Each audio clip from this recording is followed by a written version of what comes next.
What is up, guys? This is Luke from Lyra Productions in Nashville, Tennessee, and today we're going to do another mixing tutorial video.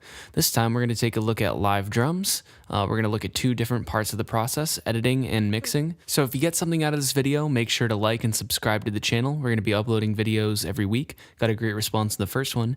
And also make sure in the comments below to let us know how easy the video was to follow and what other subjects you'd like to see us cover as we're developing content for you over the next couple of months. Alright, so we're going to kick things off here with the editing portion of the video. Unlike a main vocal or guitars, drum tracks tend to be a little bit more difficult to edit because instead of having one performer use one instrument, you have one performer using a bunch of different instruments combined together to create one performance. So you're going to have to mic up different parts of the kit and you're going to have to make those really gel together. So it's a little bit tougher of an editing process. So the first step that we're going to take is we're going to group all of the drums together. That way when we make an editing choice on a snare drum and we are doing some quantization or anything like that, it's going to affect all of the drums together as one unit versus just one track of the audio. So since we're going to focus on editing first, I'm going to kind of go back here and take off all of the plugins that I have that I did in the mixing process so you can hear what the drums sounded like raw. This is before I put any processing on them, so this was just what was recorded to the mic. This will give you a good idea of where you have to start and where you can end up after the mixing process is over. So just to give a little background about how these drums were recorded, I recorded the kick, snare, snare bottom, high tom, and low tom with just dynamic microphones, some 57s and 58s. And then I recorded the overheads. I had a stereo pair of small diaphragm condensers. So that's set up in terms of how the drums were recorded. So to start off, we're going to put all these drums in a group, like I said before. You can do that by clicking on the black opaque box that's right above the fader on the channel strip. But just make sure that all of the drum tracks you select are going to the same group. Alright, so the next step that we're going to take is something that might be overlooked if you haven't edited a lot of drums, but this is going to be underneath the Group Settings tab, and that's a drop-down menu that's going to be on the side over here. And we're going to have to make sure to select Editing Phase Locked Audio. This is going to make sure that whenever we do a quantization function, that all of the drum tracks in the group are going to be affected by this quantization move, and there isn't going to be some weird phase issues that come later if you're trying to move around some drums to be a little bit tighter and a little bit more close to the grid. Having this selected allows you to pick one drum track, maybe the snare track or the kick track would be two easy ones, as sort of your lead and your guide as you're quantizing your drums. If you don't do this, it's going to cause some issues later down the line, so just make sure that's always selected when you put your drums into a group. Alright, so once you have all of these things selected and set up, it's going to allow you to quantize these drums like you would any other instrument. So to quantize this audio, we're going to have to use the Flex Editor, and you can activate the Flex Editor by clicking on the button right above the timeline window.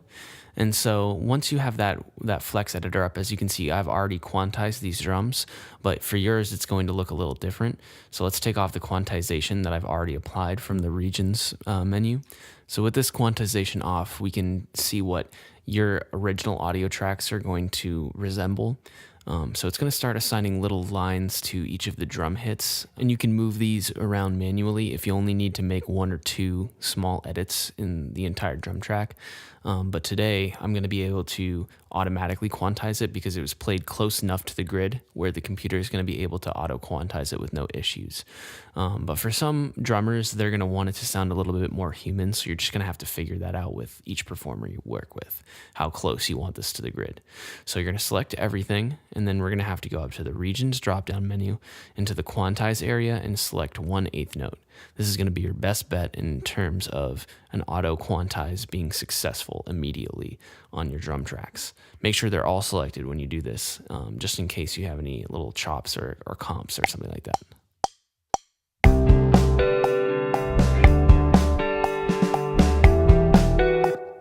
All right, now just for the sake of comparison, let's hear this without any of the quantization on the drums.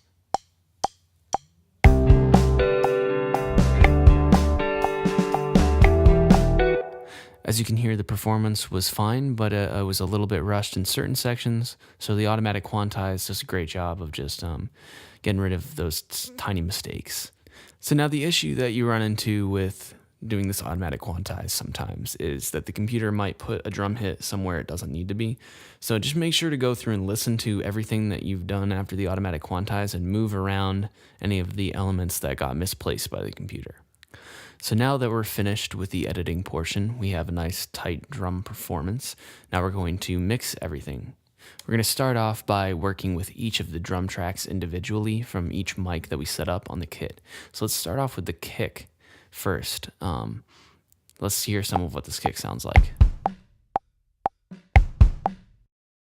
All right, so for our kick, the first plugin in our chain here is going to be an EQ. We're going to be doing the notch EQ technique that we talked about in the last video. So to make this easy, let's do a loop of just one area where we know there's a kick. You can do this by pressing the loop button and then dragging the amount of time that you want to be looped on top of your editing window. All right, so let's listen to this kick as we're notch EQing. As a reminder, the three parts of an EQ are the center frequency, the gain, and the bandwidth. And these controls are going to allow us to create the perfect notch for whatever we're trying to eliminate in the frequency spectrum. So this part is going to be really personalized, and it's going to be something you're going to have to figure out based on the sound of the kick that you recorded. I kind of try to eliminate a lot of the tones that ring in the kick drum because they're just going to muddy up your mix in the long run. A lot of these frequencies can conflict with your bass guitar as well, so don't just ignore them, really kind of search around for the bad ones. Another thing to think about is potentially boosting around 3K, because this is going to be your beater sound, and it's going to allow the kick drum to carry on speakers that don't have a lot of bass in them. So if you want a lot of presence and a lot of defined action in your kick, you're going to want to increase the beater sound, and that's right around 3K. So the next plugin in the chain is going to be our compressor. So for this kick, I'm not going to compress it too hard right now because it's all going to get compressed later.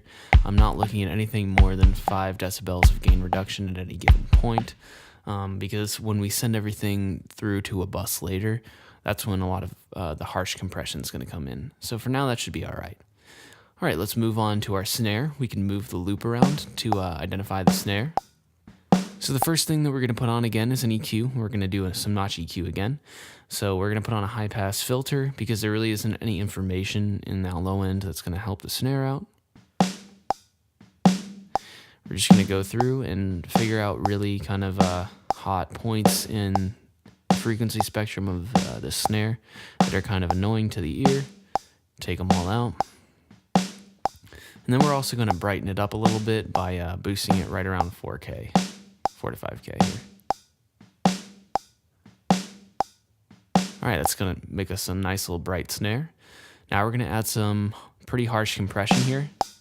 This is gonna really create the punchiness of that snare, which is what a lot of people want to hear in modern rock and pop country music.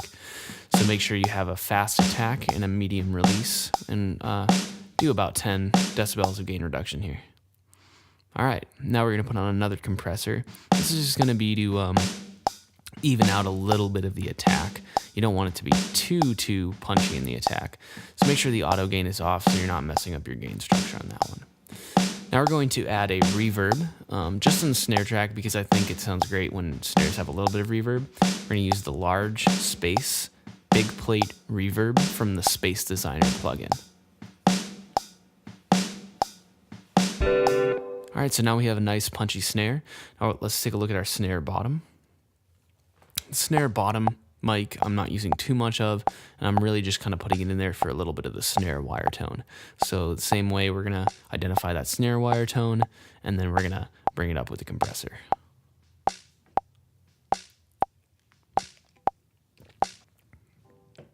All right, moving on, we're gonna take a look at our overheads.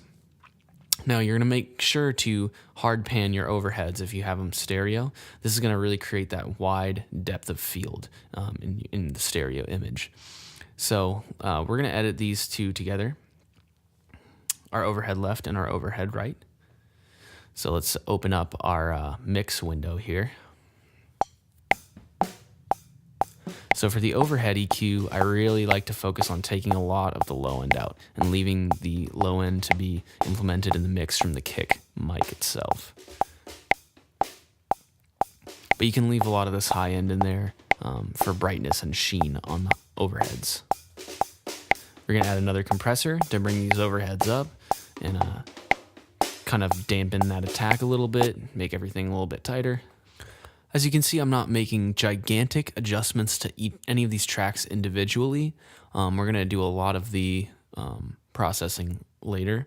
So just kind of do the same things for the high tom and low tom mics. Identify what frequencies you really want brought out, take out the ones you don't want in there, and then bring it up with a little bit of compression. It's kind of the same on all these drums. All right, so now that we have all of our individual tracks kind of cleaned up a little bit here in the mix, we're going to send them all to a bus.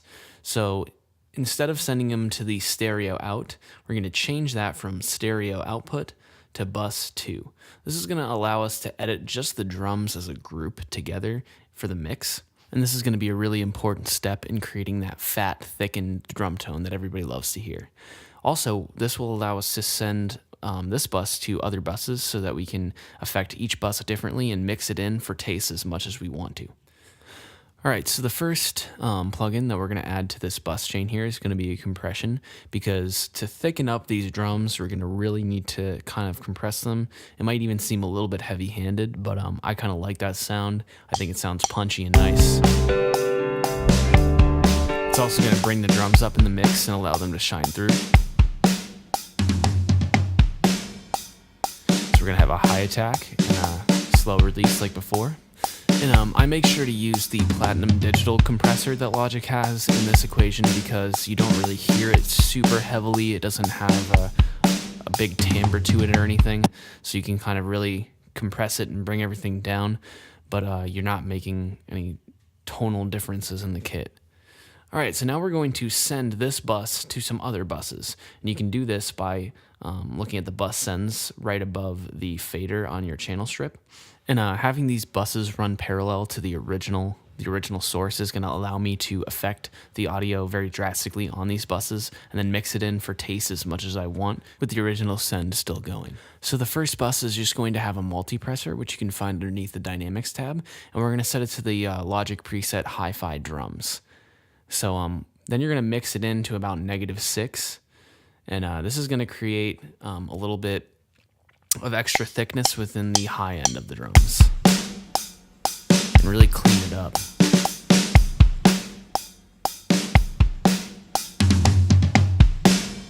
We're just adding sheen here, adding thickness and sheen in that high end. So that's just a quick little trick. It's an easy one to do to create a little bit brighter and a little bit more punchy of a performance here. All right, the next bus that we're going to have is just going to be a really, really powerful compressor. Again, you're going to want to have a really fast attack and an even slower release and a really, really low threshold so that you're creating lots and lots of gain reduction here.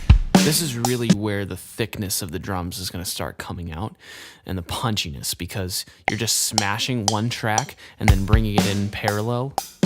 And you'll notice the drums are going to start sounding way thicker, way more powerful, way punchier, and you're not even going to really have to sacrifice the original dynamics since you're running the compression parallel. All right, the next bus send that we're going to have is going to be our last one, and it's going to be for reverb. So make sure, since it's on a bus send, you have the wet all the way up and the dry down, and no pre-delay. And you're going to put on the Small Spaces Rooms Wooden Studio reverb. This is going to give it a nice warm wooden room for the drums to live in. You can also EQ this reverb send so you're not adding too many weird frequencies just from the reverb itself. You can kind of take out some of those frequencies that would come from the reverb track. But now you have a nice wooden studio room for the drums to live in, even if you don't have a nice room to record in. And that's pretty much the entire technique in getting the drums to sound this way. And now they just really live in the mix. They're bright, they're nice, they're punchy, they're thick, but they still have dynamic. All right, so let's take a second to review here. The first step is you're going to make sure that everything's in a group. That's for the editing, for when you quantize. Make sure phase-locked audio is selected. Then you're going to equalize and compress each individual audio track, take out some of that low mid, bring up some of the sounds, make them bright. Then you're going to work on your panning and your stereo image. Make sure that your overhead left and overhead right are hard panned to create that wide stereo image in that spectrum. Then you're going to send all of your drums to a bus, and you're going to be able to edit them. And then from there, send them to more buses so you can do a lot of hard compression, and then you can run that parallel with a little soft compression to create a thick but dynamic drum tone. All right, guys, thank you so much for watching. Like I said, make sure to like and subscribe, and we'll see you next time for next week's video.